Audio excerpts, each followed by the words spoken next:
Et à tous, j'espère que vous allez bien. On se retrouve pour le brief du mardi 28 mai, il est 11h16. Aujourd'hui, on va parler donc des news économiques, du ratio long and short, du funding, open interest, des liquidations. On regardera ce que font les whales en finissant par l'analyse technique. Et avant ça, on va parler également du trade que j'ai partagé donc sur le Discord.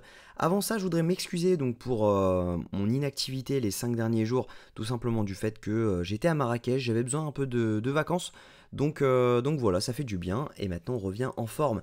On a partagé un petit trade donc sur le groupe juste ici. Là, on avait partagé donc ce short, ce long qui est passé donc incroyablement. On est plutôt pas mal. Je crois que je suis à 20. J'ai pas fait les comptes encore parce que j'ai pris les trades ce week-end.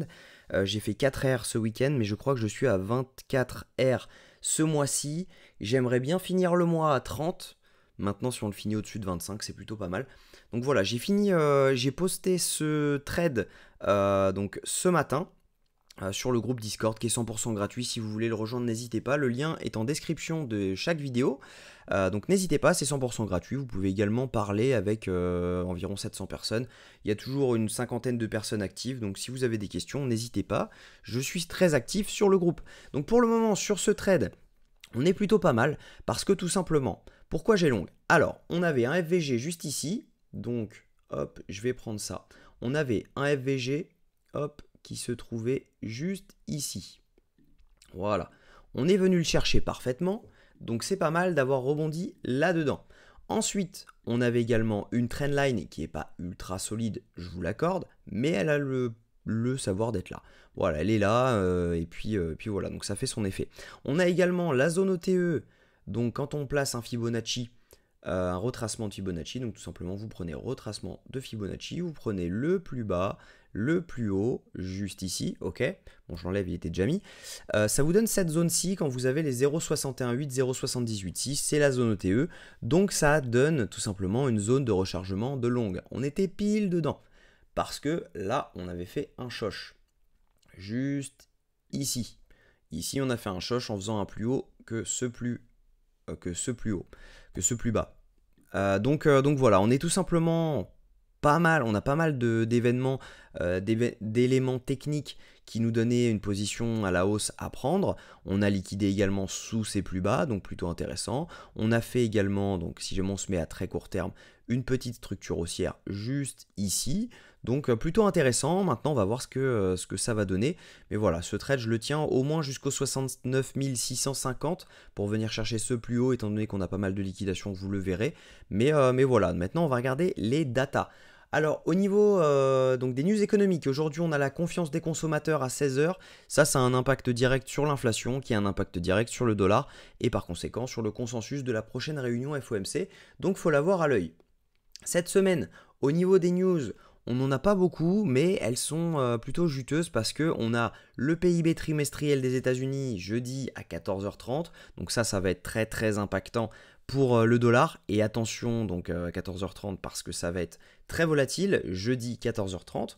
Également, on va avoir donc pour notre culture personnelle, parce que ça a zéro impact sur les marchés crypto, l'inflation française à 8h45 vendredi, et on aura également le PIB français vendredi donc à 8h45. On va également avoir l'inflation européenne à 11h. Pareil, ça a très peu d'impact sur les marchés crypto du moins. Bien sûr, l'euro USD va être impacté donc à 11h vendredi. Et également, on va avoir le PCE Core qui lui a un impact direct sur l'inflation et vous l'aurez compris sur le dollar et le consensus de la prochaine réunion FOMC. Donc à 14h30 vendredi. Donc peu de news, mais elles sont chargées. Au niveau du ratio long and short, on est sur 64% de long pour soit 35% de short. On a une augmentation du nombre de shorts sur les dernières 24 heures, même si oui, les longues sont majoritaires sur les exchanges. Mais voilà, si on regarde, c'est quasiment uniquement Binance où ils sont majoritaires, parce que quand on regarde le ratio long and short, le funding open interest, pardon, alors ça j'en ai pas besoin, le CVD, je ne le traite pas.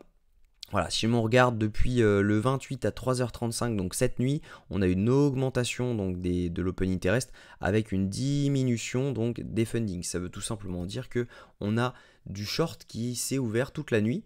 Donc on a du short qui s'est ouvert à partir juste ici. Donc normalement, juste là, on a des liquidations qui sont juste là. Et si on regarde, et ben sur les dernières 24 heures, on a des liquidations qui sont majoritairement à la hausse, même si on a un petit pic à venir chercher autour des 67 166. Donc c'est pas impossible de revenir chercher cette mèche juste ici pour pouvoir repump ensuite. Moi ce que je pense c'est qu'on peut venir au moins chercher donc les 69 500, 69 900 $, et ensuite avoir si jamais on pousse jusqu'aux 71 000. Mais voilà, vous verrez que si jamais on pousse jusqu'aux 71 000, c'est plutôt pour venir faire un ATH que pour pouvoir s'arrêter ici. Si on regarde ce que font les whales et donc tous les types de portefeuilles, on a donc les retails, eux qui sont perdus, ils continuent à vendre un petit peu. On a les whales en vert qui sont en train d'accumuler, on le voit à chaque fois qu'ils achètent par vague. Ok, là on voit tout simplement ici. Et les micro whales, elles, continuent de vendre. Donc plutôt intéressant à voir comme data. Mais voilà, si jamais on regarde techniquement, pour moi on est bullish. Donc là c'est en très très court terme. Maintenant, si on regarde en 1 heure, hop, donc je vais enlever un peu tout ça parce que c'est plus lisible, ça sera plus lisible. Hop, si jamais on regarde en 1 heure, on est toujours haussier, hein. On se l'accorde, hein, on est dans une phase haussière. On a cependant tapé le haut du range quand on est venu ici. Donc hop, là on avait ce haut de range, donc là les zones violettes, on l'a tapé juste ici. Et maintenant, bah, à voir si jamais c'était un top, parce qu'il faut quand même admettre que bah, on est revenu chercher la zone OTE donc du mouvement haussier, même si j'en ai toujours haussier. Voilà, hop, on est revenu chercher ça. Donc juste ici, on est revenu chercher cette zone-ci. Donc là, c'était une zone de short. Mais voilà, donc attention à un mouvement baissier. Si jamais on commençait à venir là-dessous, sous les 66, on pourrait imaginer qu'on vienne chercher donc les 62 500 $. Donc voilà, si jamais on commence à voir quelque chose comme ça, un truc comme ça, on pourrait s'attendre à avoir une entrée de short pour derrière revenir chercher ça. Là, ça sera une zone de TP pour tout simplement ouvrir un long et revenir là-dessus. Parce que je pense qu'on n'ira pas beaucoup plus bas, même si jamais on a des liquidations ici. Si jamais on commence à venir les chercher, c'est pour aller au 52. Donc voilà, il y a plusieurs plans. Moi, ce que je pense, c'est que si jamais on fait quelque chose comme ça, c'est pour redump, mais ne paniquez pas parce qu'on aura une entrée de short. Ne commencez pas à ouvrir un short si jamais vous voyez qu'on est ici, parce que vous allez tout simplement vous faire liquider sur la remontée et derrière on va repartir.